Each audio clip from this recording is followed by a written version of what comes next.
তিনটের খবর দিনভরের শুরুতেই যে খবরের দিকে নজর রাখতেই হবে, গ্রেফতার করা হয়েছে কাশ্মীরি জঙ্গিকে গ্রেফতার করা হয়েছে। তাহরিকুল মুজাহিদিনের সদস্য জাভেদ মুন্সিকে গ্রেফতার করা হয়েছে গতকাল। রাজ্য পুলিশের এসটিএফ ও জম্মু কাশ্মীর পুলিশের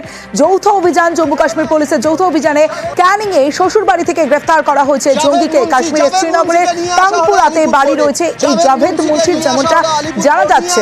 আলিপুর কোর্টে জাভেদ মুন্সিকে নিয়ে আসা ক্যানিংয়ে গ্রেফতার কাশ্মীরের জঙ্গি তাহরিকুল মুজাহিদিনের সদস্য জাভেদ মুন্সি গ্রেফতার। আমার সঙ্গে আমার প্রতিনিধি রৌনক রয়েছে, রৌনকের সঙ্গে অবশ্যই কথা বলবো এবং আপডেট নেব। রৌনক, লাস্ট কি আপডেট পাওয়া যাচ্ছে এই জাভেদ মুন্সি সম্পর্কে?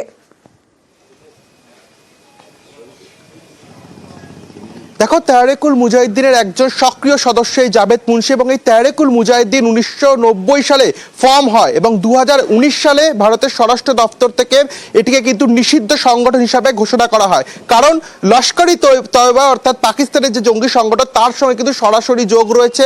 এবং একেবারে যে বিষয়টি জানা যাচ্ছে সূত্র মারফত, যে পাকিস্তান থেকে ফান্ডিং থেকে শুরু করে একাধিক জঙ্গিমূলক কাজকর্মের সঙ্গেই তাহরিকুল মুজাহিদিনের যোগসাধক পেয়েছে ভারতের ইন্টেলিজেন্স ডিপার্টমেন্ট। এবং তারপরই এই তাহরিকুল মুজাহিদিনের একাধিক সদস্যকে কিন্তু গ্রেফতারও করা হয়েছিল। এবং এই জাভেদ মুন্সি, যিনি সূত্রমারফত জানা যাচ্ছে তিনি কিন্তু আইএডি বিশেষজ্ঞ, অর্থাৎ বোম বানাতে তিনি যথেষ্ট পারদর্শী, এবং এর আগেও একাধিক হামলার সঙ্গে তার নাম উঠে এসেছিল। এবং এই যে তাদের নিষিদ্ধ সংগঠন, এটি কিন্তু 1990 সাল থেকে একাধিক এরকম জঙ্গিমূলক কাজকর্মের সঙ্গে যুক্ত থাকার সূত্র পেয়েছিল জম্মু কাশ্মীর পুলিশ। এবং এই জাভেদ মুন্সির কোচ কিন্তু তারা বেশ কিছুদিন আগে থেকেই করছিল। গতকাল যে ক্যানিং এর হাসপাতাল মোড়, সেখান থেকে তাকে গ্রেফতার করা হয়, কিন্তু গত 3 দিন আগে তিনি কিন্তু এখানে এসে ছিলেন এবং সেই tower location Jammu Kashmir police trace করেন। তারপরে জম্মু কাশ্মীর পুলিশের তরফ থেকে ওয়েস্ট বেঙ্গল পুলিশের সঙ্গে যোগাযোগ করা হয়। ওয়েস্ট বেঙ্গল পুলিশের স্পেশাল টাস্ক ফোর্স এবং জম্মু কাশ্মীর পুলিশের যৌথ অভিযানে এই জাভেদ মুন্সিকে গ্রেফতার করা হয়েছে। অর্থাৎ কোন রকম নাশকতার ছক ছিল কিনা বা কি কারণে তিনি এখানে এসেছিলেন, অন্য কোনো বিষয়কে সামনে রেখে কোন রকম কোনো হামলার চক্রান্ত ছিল কিনা, এই বিষয়ে কিন্তু পুলিশের তরফ থেকে খতিয়ে দেখা হচ্ছে। যেটা এখানে মূলত গুরুত্বপূর্ণ বিষয়, যে পাকিস্তানের একাধিক যে জঙ্গি সংগঠন লস্কর ই তয়বা থেকে শুরু করে জামাতুল মুজাহিদিনের যে সংগঠনগুলি রয়েছে, একাধিক জঙ্গি সংগঠনের সঙ্গে কিন্তু এই নিষিদ্ধ সংগঠনটির যোগাযোগ পেয়েছিল ভারতীয় স্বরাষ্ট্র দপ্তর। এবং ভারতের স্বরাষ্ট্র দপ্তর 2019 সালে এই সংগঠনটিকে নিষিদ্ধ সংগঠন হিসাবে কিন্তু ঘোষণা করে দিয়েছিল। তারপরেও একাধিক টেররিস্ট অ্যাক্টিভিটির সঙ্গে এই সংগঠনের সদস্যদের যোগ পেয়েছিল ইন্টেলিজেন্স ডিপার্টমেন্ট। এবং তারপরেই তাদের এই সদস্যদের কিন্তু খোঁজ চালানোর কাজ চালাচ্ছিলেন জম্মু কাশ্মীর পুলিশ। এবং যেটা জানা যাচ্ছে, জাভেদ মুন্সি তিনি কিন্তু একাধিক যে টেররিস্ট অ্যাটাক অতীতে যা হয়েছে তার সঙ্গে কিন্তু তার যুক্ত থাকার নাম ছিল।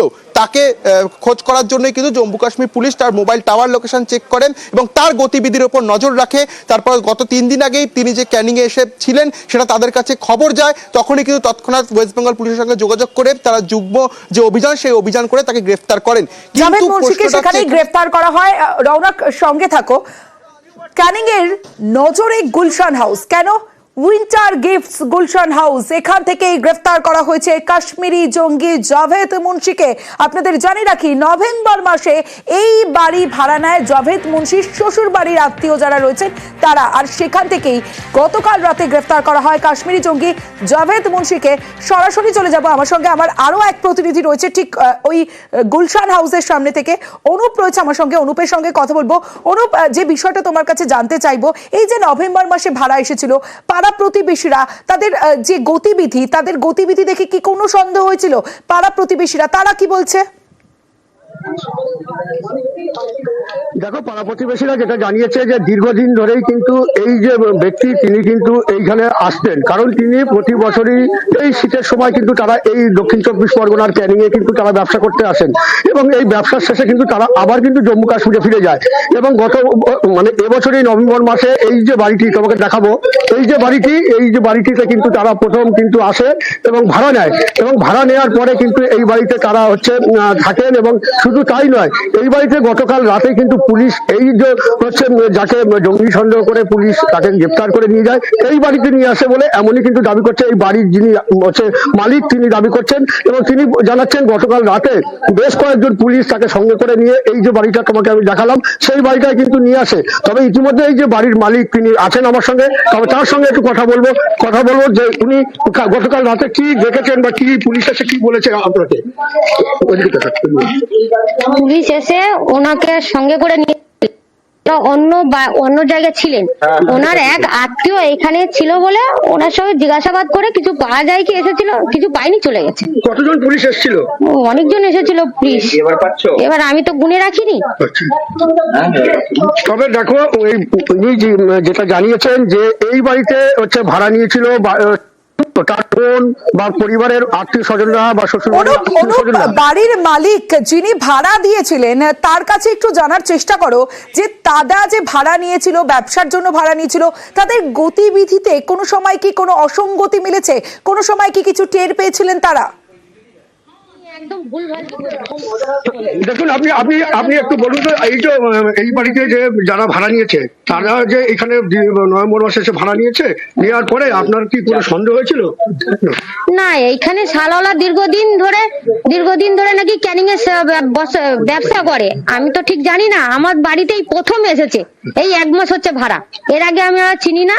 তবে আমাদের পাড়া প্রতিবেশী ভাড়াটা দেখে দিয়েছে, এই 1 মাস হচ্ছেই আমার বাড়িতে ভাড়া নিয়েছে। অনুপ, জানতে চাইবো জাভেদ মুন্সি যাকে গ্রেফতার করা হয়েছে তাকে কি চিনতেন? তিনি কদিন আগে এই শ্বশুর বাড়িতে এসেছিলেন, একটু জানার চেষ্টা করো। না দেখো, উনি যেটা দাবি করছেন যে এই জাভেদ মুন্সি যাকে হচ্ছে পুলিশ নিয়ে এসেছিল হচ্ছে তিনি কিন্তু এই বাড়িতে প্রথম আসেন বলে তিনি দাবি করছেন। কারণ এর আগে এই জাভেদ মুন্সি কিন্তু এই ক্যানিং এর বিভিন্ন এলাকায় কিন্তু শাল বিক্রি করেন, কখনো সোয়েটার মানে শীতের সামগ্রী তিনি বিক্রি করেন এবং বিভিন্ন ভাবে গ্রামে গ্রামে যান, কিন্তু কখনো কারুর কিন্তু এই যে এলাকার যে মানুষজন রয়েছে তারা কখনো কিন্তু মনে করেনি যে বা সন্দেহ হয়নি যে উনি এরকম ঘটনা ঘটাতে পারে। কারণ যদি সত্যি উনি সেই ঘটনা করেন, কারণ প্রতি বছর কিন্তু তিনি ক্যানিংয়ে আসেন এই শীতের সামগ্রী বিক্রি করতে। মালিকের কাছে জানতে চাইবো, যখন জাভেদ মুন্সি প্রথমবার এলেন তখন যারা ভাড়া নিয়েছিলেন তাদের তরফে কি বলা হয়েছে যে জামাই এসেছে বা এই রকম ধরনের কোনো কিছু কি জানানো হয়েছে? জাভেদ মুন্সি কতদিন আগে এসেছিল ওই শ্বশুর বাড়িতে?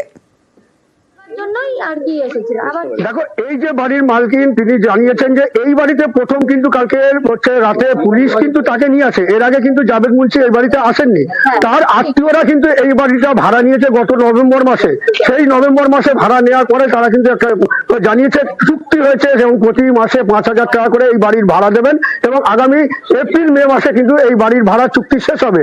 আবার হয়তো সামনের বছর যদি আবারও ব্যবসা করে বা আবারও ভাড়া নেয় তখন সেটা কিন্তু বাড়ির মালিকের সঙ্গে আলোচনা করতে হবে। এবং এনারা যেটা জানাচ্ছেন যে বাড়ি ভাড়া নিতে গেলে শুধু মানুষ দেখে নয়, তার আধার কার্ড, তার প্রমাণপত্র কিন্তু এখানে জমা দিতে হবে, তবেই কিন্তু বাড়ি ভাড়া দেওয়া হবে। কিন্তু এই বাড়ি ভাড়া নেওয়া হয়েছিল, অর্থাৎ জাভেদ মুন্সির যারা আত্মীয়রা রয়েছে, শ্বশুর বাড়ির লোকজনরা রয়েছে, তারা কি বাড়িতে আছেন? দেখো, বাড়িতে যারা রয়েছেন তারা হচ্ছে ইতিমধ্যে ঘরের মধ্যেই আছে, তারা ক্যামেরার সামনে মুখ খুলতে পারছেন না বা খুলতে চাইছেন না। কারণ এখানে যে ঘটনাটি ঘটেছে বা যেভাবে মানুষজন ইতিমধ্যে বাড়ির সামনে জড়ো হয়েছে, কারণ তারা ভাষা এখানকার ইতিমধ্যে ভাষা যে বাংলা ভাষা সেটাও কিন্তু ঠিকভাবে তারা কিন্তু বলতে পারেন না বা বুঝতেও পারেন না। তবে তারা কিন্তু ক্যামেরার সামনে কখনো মানে আসতে চাইছেন না বা কথা বলতে চাইছেন না। সকালে যখন আমাদের প্রতিনিধিরা যায় তখন কিন্তু তিনি বলেছিলেন যে আমরা এই ঘটনাটা জানি না, হ্যাঁ পুলিশ এসছে, পুলিশ তাকে সঙ্গে করে নিয়ে আসে এবং নিয়ে আসার পরে কথা বলা হয়, কথা বলার পরে কিন্তু তারা হচ্ছে নিয়ে চলে যায়। তবে এই ঘটনায় যে তারা দাবি করছে যে তার সঙ্গে সে যুক্ত আছে কিনা সেটা কিন্তু তারা কিন্তু বলতে পারছে না।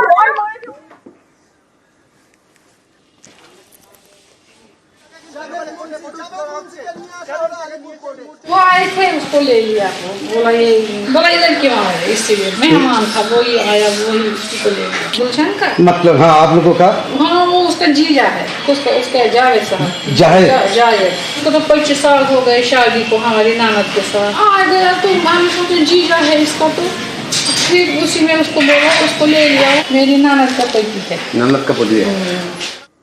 তাহরিক উল মুজাহিদিনের সদস্য জাভেদ মুন্সি, যাকে গ্রেফতার করা হয়েছে গতকাল রাতে। রৌনক রয়েছে আমার সঙ্গে। রৌনক, এখন সব থেকে বড় প্রশ্ন হলো কি কারণে জাভেদ মুন্সি পশ্চিমবঙ্গে এলেও স্থাপন করছে এমন কিছু রাজ্য। দেখো, একেবারে সেই কারণটাই কিন্তু জম্মু কাশ্মীরের পুলিশ তদন্ত করে দেখছে। ইতিমধ্যে তাকে আদালতে পেশ করা হয়েছে এবং আগামী 31 তারিখ পর্যন্ত আলিপুর যে আদালত, সেই আদালত ট্রানজিট রিমান্ড দিয়েছেন এবং 31 তারিখে পরই কিন্তু শ্রীনগর কোর্টে তাকে পেশ করা হবে। এবং যে বিষয়টি সামনে আসছে, জাভেদ মুন্সি তিনি কেন এসেছিল এই ক্যানিং এ, তার শ্বশুর বাড়িতে এটা জানা যাচ্ছে। কিন্তু যেটা মূল বিষয়, যে জম্মু কাশ্মীর পুলিশ তদন্ত করে দেখেছে তার খোঁজ কিন্তু তারা আগে থেকেই চালাচ্ছিল। আদতে গা ঢাকা দিতে তিনি এখানে এসে লুকিয়েছিল নাকি এখানে অন্য কোনো নাশরিকতার ছক ছিল, এই বিষয়টি পুরোটাই তদন্ত সাপেক্ষ এবং তদন্ত করে দেখা হচ্ছে। এই যে তাদের যে নিষিদ্ধ সংগঠন, তারা কিন্তু একাধিক পাকিস্তানের যে জঙ্গি সংগঠন রয়েছে তাদের সঙ্গে সংযুক্ত। লস্কর-ই-তয়বার সঙ্গে কিন্তু তাদের একটা সংযোগ স্থাপন রয়েছে এবং সেই বিষয়কে সামনে রেখেই কিন্তু ভারতের স্বরাষ্ট্র মন্ত্রক থেকে 2019 সালে এই সংগঠনকে নিষিদ্ধ সংগঠন হিসেবে ঘোষণা করা হয়েছিল এবং তাদের একাধিক এই যে টেররিস্ট যে রকম ঘটনাগুলি ঘটেছিল, সেই ঘটনার সঙ্গে কিন্তু তাদের এই সংগঠনের একাধিক যোগ রয়েছে। এবং এই যে জাভেদ মুন্সি, তিনি কিন্তু আইইডি বিশেষজ্ঞ, অর্থাৎ বোম বানাতে তিনি যথেষ্ট পারদর্শী।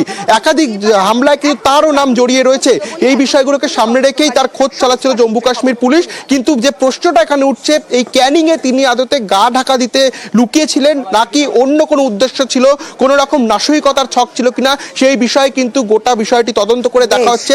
ইতিমধ্যে তাকে গ্রেফতার করা হয়েছে এবং 31শে ডিসেম্বর পর্যন্ত তাকে ট্রানজিট রিমান্ড দেওয়া হয়েছে। তারপরই কিন্তু শ্রীনগর আদালতে তাকে পেশ করা হবে এবং আদতে অন্য কোনো যে নাশরিকতার ছক ছিল কিনা সেটা কিন্তু পুলিশ খতিয়ে দেখছে। কারণ তুমি জানো, গত সপ্তাহেই যে জেএমবির জঙ্গি ধরা পড়েছিল, তারপরে এরম একটি ঘটনা, সেক্ষেত্রে কিন্তু ওয়েস্ট বেঙ্গল পুলিশের কাছেও এই ধরনের যে ঘটনাগুলি তারা কিন্তু চিন্তার বিষয় এবং তারা সেই বিষয়গুলি খতিয়ে দেখছে। এবং যে জঙ্গি সংগঠনের সঙ্গে তিনি যুক্ত, এই জাভেদ মুন্সি, এই জঙ্গি সংগঠনের নামে কিন্তু এর আগেও একাধিক ঘটনার সঙ্গে যুক্ত থাকার অভিযোগ রয়েছে। পাকিস্তানের যে আইসিস, তাদের সঙ্গেও কিন্তু একেবারে সরাসরি যুক্ত রয়েছে এই জঙ্গি সংগঠন। এবং ভারতের যে বর্ডার লাগোয়া যে এলাকা, বাংলাদেশ থেকে শুরু করে পাকিস্তান, এখানে কিন্তু একাধিক জায়গায় তাদের সদস্যদের ছড়িয়ে থাকার কথাও এর আগে ভারতের স্বরাষ্ট্র মন্ত্রকের তরফ থেকে জানানো হয়েছিল।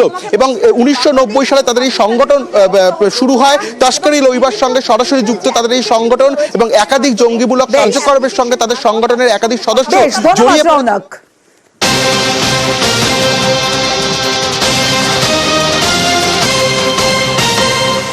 কয়েকদিন আগেই মুর্শিদাবাদ থেকে আব্বাস আলী গ্রেফতার করা হয়েছিল ধৃত জঙ্গি মিনারুল শেখকে।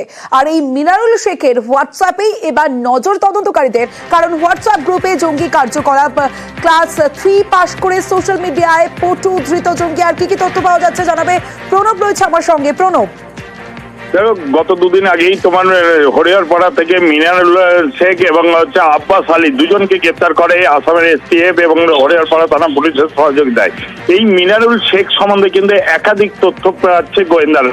3য় শ্রেণী অবধি তার পড়াশোনার শিক্ষাগত যোগ্যতা থাকলেও সে কিন্তু সোশ্যাল মিডিয়াতে প্রচন্ডভাবে শক্তিশালী ছিল বলে কিন্তু জানতে পারছে এবং একাধিক গ্রুপ চ্যাটের মাধ্যমে সে যোগাযোগ করতো এবং মিটিং এবং বৈঠকও করতো বলে কিন্তু এবং আসাম তার কিছু জমি ছিল এবং পেঁয়াজের বিচন আনার নাম করে আসামে মাঝে মধ্যেই যেত এবং আসাম থেকে লোকজন আসতো তার বাড়িতে এবং সেখানে গভীর রাতে অবধি বৈঠক করতো বলে কিন্তু জানতে পেরেছে। এবং এই যে হোয়াটসঅ্যাপ চ্যাট, সেই হোয়াটসঅ্যাপ চ্যাটে দেখা যাচ্ছে কিছু যে সমস্ত তাদের মেম্বার ছিল তারা কিন্তু এলাকার স্থানীয় এবং কেরল এবং বেঙ্গালোরে এবং তাদের সঙ্গেও কিন্তু যোগাযোগ ছিল বলে কিন্তু জানতে পারছে। এবং সেই কথোপকথন ধরে এবং সেই সূত্র ধরে সেই কাদের সঙ্গে যোগাযোগ করতো সেটা কিন্তু জানার চেষ্টা করছে এবং বাংলাদেশ এবং পাকিস্তানের সঙ্গে তাদের কথাবার্তা হতো বলে কিন্তু জানতে পেরেছে। যে সমস্ত গোয়েন্দারা, যারা তদন্তকারী গোয়েন্দারা হয়েছেন, তারা কিন্তু জানতে পেরেছে। এবং হরিহরপাড়া তো দু এক মধ্যেই একটি দল এসে সেই সমস্ত ব্যক্তিদেরকে কিন্তু জিজ্ঞাসাবাদ করার জন্য তোড়জোড় শুরু করেছে বলে কিন্তু আমরা জানতে পারছি। বেশ প্রণব।